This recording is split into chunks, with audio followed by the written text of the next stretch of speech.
Imagine the sun, a fiery orb of gold, sinking below the rolling hills of Galilee. The long, warm day was finally giving way to a cool, quiet evening. Jesus and his closest followers had found a serene spot, a gentle slope overlooking the vast, shimmering sea. The air was filled with the soft scent of blooming wildflowers, and the rhythmic sound of waves whispered a peaceful melody in the distance. They were all weary, their bodies tired from a day of journeying, teaching, and healing. Yet, their minds were anything but at rest. They were buzzing with reflections on the day's encounters, the profound lessons they had absorbed, and the uncertain path that lay ahead of them. They had seen so much that day. Faces etched with worry, souls burdened by the anxieties of tomorrow, and spirits haunted by the shadows of yesterday's regrets. Some people had been so consumed by fears about the future that they were barely able to hear a single word of Jesus' message. Others seemed completely disconnected, lost in the frantic rush of their daily chores, blind to the simple, sacred blessings unfolding right before their eyes. As they huddled around a small, crackling fire, a low hum of discussion began to emerge from the group. It was James who broke the silence, his brow furrowed in deep contemplation. "Master," he began, his voice soft yet full of a searching sincerity, "today we witness so many people who were deeply troubled. They spend their energy worrying about the troubles of tomorrow and lamenting what they have lost in the past. It seems their minds are never, ever at peace. How are we meant to live fully in the present moment, when our thoughts so often drift to what is behind us, or what lies far ahead?" A murmur of agreement swept through the circle. Each of them was familiar with this internal struggle. Peter, who worried about his family's safety back home in Capernaum. Matthew, who still wrestled with letting go of the comfort and security his wealth as a tax collector had provided. And John, the youngest, who couldn't shake the fear of the unknown dangers they might face as they traveled from village to village. Suddenly, Peter, who had been uncharacteristically silent, spoke up. His voice held a potent mix of frustration and genuine concern. "Rabbi," he confessed, "I find myself constantly dwelling on what tomorrow might bring. I wonder if we will have enough food, where we will find a place to sleep, what dangers we might encounter. My mind races forward, and I feel as though I am missing the miracles right in front of me. How can I possibly quiet these chaotic thoughts?" Jesus, who had listened with an intense, loving gaze, met Peter's eyes. He understood the private battles each of his disciples fought the way their minds were endlessly consumed by anxieties and fears. Yet, he also knew the incredible power of the present moment, and the profound peace that was accessible to anyone who could truly embrace it. The fire crackled gently, its light dancing on their faces as they waited for his wisdom. In the stillness of that evening, Jesus began to speak, his voice calm and steady. "My friends," he started, "the human mind is like the wind. It is easily disturbed and often scattered in many directions. Your thoughts pull you relentlessly toward the burdens of tomorrow, or drag you backward into the regrets of yesterday. But there is only one place where you can ever find true peace, and that place is the present moment. It is in the present that you will encounter the divine most clearly, for the Creator is always with you, in the here and now." The disciples leaned forward, eager to absorb his every word as he continued. "Allow me to share a story with you." A hush fell over the group. They knew that when Jesus shared a parable, it held a deeply profound and timeless wisdom. "There was once a prosperous landowner," Jesus began, "who had a great number of servants working within his vast household. Each servant was assigned specific tasks to complete each day. Some toiled in the fields, others prepared meals, and still others looked after the animals. The landowner was just and generous, and he expected his servants to perform their work faithfully. Among his many servants, there was one who was exceptionally mindful. Every single day, this servant moved through his tasks with an immense sense of care and deep attention. Whether he was preparing a simple meal, tidying a room, or working in the lush garden, he gave his full and undivided focus to the task immediately before him. He did not rush, nor did he allow his mind to wander. When he was in the garden, he could feel the cool, damp earth beneath his fingers. He breathed in the fresh, earthy scent of the soil and heard the joyful song of birds in the trees. His heart was overflowing with gratitude for each moment, and he offered praise to the divine for the breathtaking beauty of creation and the meaningful work he had been given. This servant did not allow his mind to be troubled by anxieties about tomorrow's duties or by past mistakes. He was completely and fully present in each moment, and because of this, his work was always done with excellence, and he found genuine peace and true joy in his service.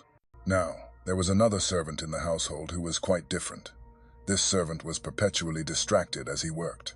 His mind raced ahead to all the tasks he had yet to complete, and he worried constantly about whether he would have enough time to finish them all. He often hurried through his work, paying little to no attention to what he was doing. His thoughts were always consumed by what was next, how he could finish faster, and how he could avoid making a mistake. As a consequence, his work was done sloppily and with little care. When he worked in the garden, he barely noticed the vibrant beauty around him. He was so preoccupied with the future that he missed the delicate flowers blooming, the gentle touch of the breeze, and the simple, sacred joy of simply being alive in the moment. His work suffered, and he found no peace, for his mind was always somewhere else. Jesus paused for a moment, allowing the powerful simplicity of the story to resonate with the disciples. He then continued, his voice gentle and clear. One day, the landowner summoned both servants to him. He asked the mindful servant to explain his approach to his work.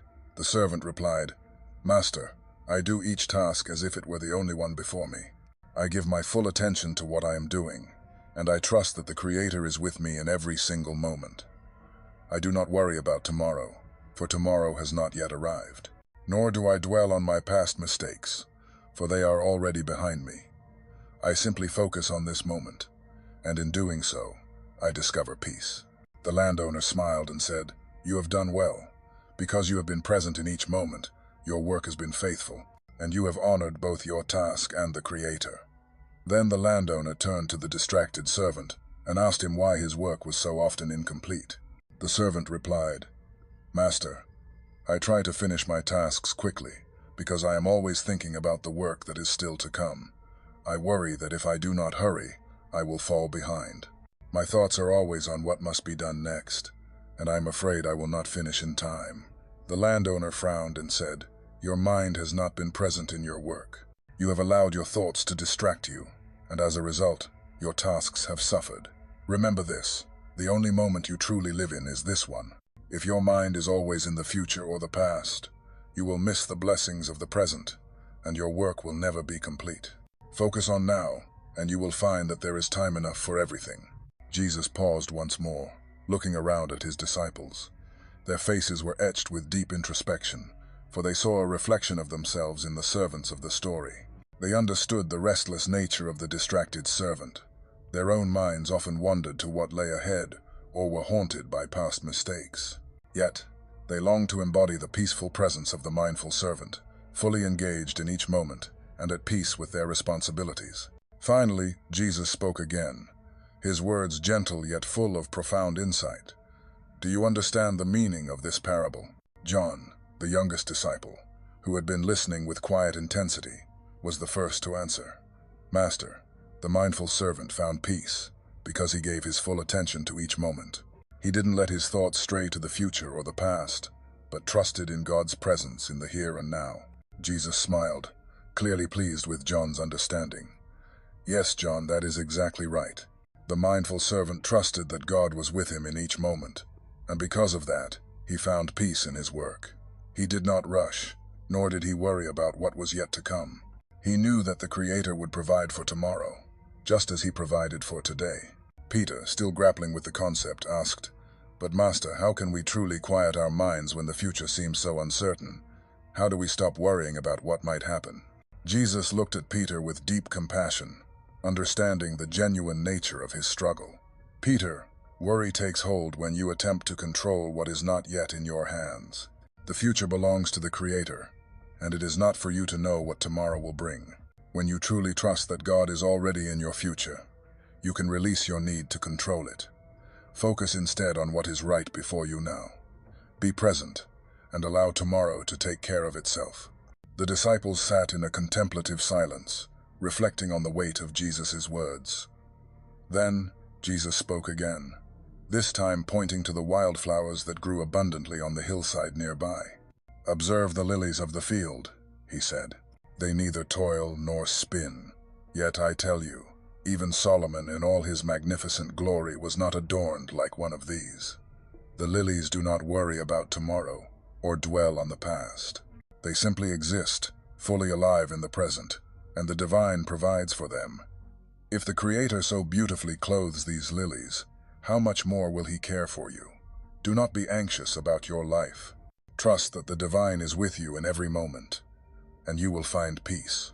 He then turned to his disciples with a look of deep, abiding love and said, "Mindfulness is the ultimate key to living in God's presence. When your mind is focused on the present moment, on the work you are doing, the beauty around you, the people who are with you, you will discover that God is there with you in each breath, each step, and each action. The present moment is the sacred space where you meet the divine. So do not allow your thoughts to be carried away by anxieties of the future or the regrets of the past. Be here now, and know that God is with you." Jesus paused one last time before offering his final, profound words. "My friends, strive to be like the mindful servant who found joy and peace in his work because he was completely present in each moment.